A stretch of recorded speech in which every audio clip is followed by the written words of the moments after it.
വാർത്തയിലേക്ക്. കൊച്ചിയിൽ സ്വകാര്യ ബസ്സുകളുടെ മത്സരയോട്ടത്തിനിടെ ഒരു ജീവൻ കൂടി പൊലിഞ്ഞു. കൊടുങ്ങല്ലൂർ സ്വദേശി അബ്ദുൽ സലാമാണ് മരിച്ചത്. ആരക്കുന്നത്ത് സ്കൂൾ ബസും സ്കൂട്ടറും കൂട്ടിയിടിച്ച് മുളന്തുരുത്തി സ്വദേശി ജോർജിനും ജീവൻ നഷ്ടമായി.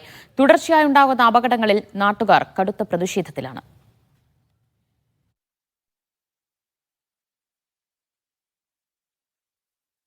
രൂക്ഷമായ ഗതാഗത കുരുക്ക്, അതിന് മറികടക്കാനുള്ള സ്വകാര്യ ബസ്സുകളുടെ മത്സരയോട്ടം. കൊച്ചിയിൽ ഒരു മനുഷ്യജീവൻ കൂടി പൊലിഞ്ഞു. കൊടുങ്ങല്ലൂർ സ്വദേശി അബ്ദുൽ സലാമാണ് മരിച്ചത്. ജോലിയുടെ ഭാഗമായി ബൈക്കിൽ പോകുമ്പോൾ സൗത്ത് കളമശ്ശേരിയിൽ വെച്ചായിരുന്നു അപകടം.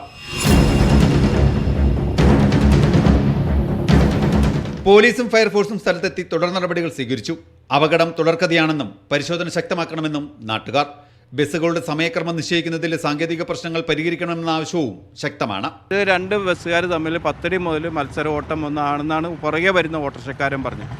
പഞ്ചായത്തിൻ്റെ അവിടെ ഒരു ബസ്സിൽ ആളിറങ്ങാനുണ്ടായതുകൊണ്ട് ആ ബസ് സ്ലോവായി.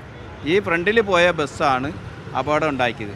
ആരക്കുന്നത്ത് സ്കൂൾ ബസും സ്കൂട്ടറും കൂട്ടിയിടിച്ചുണ്ടായ അപകടത്തിൽ കൃഷിവകുപ്പ് ഉദ്യോഗസ്ഥനും ജീവൻ നഷ്ടമായി. മുളന്തുരുത്തി കാരിക്കോട് സ്വദേശി ജോർജാണ് മരിച്ചത്. KSRTC ബസ് റോങ് സൈഡിലൂടെ കയറി വന്നതാണ് അപകട കാരണമെന്നും നാട്ടുകാർ പറയുന്നു. കൊച്ചി കുണ്ടന്നൂരിൽ പിക്കപ്പ് വാനിന് പിന്നിൽ ബൈക്കിടിച്ച് പരിക്കേറ്റ പാലാരിവട്ടം സ്വദേശി സിദ്ധാർത്ഥും ചികിത്സയിലിരിക്കെ മരിച്ചു. ഞായറാഴ്ച രാത്രിയിലായിരുന്നു അപകടം. മീഡിയ 1 കൊച്ചി.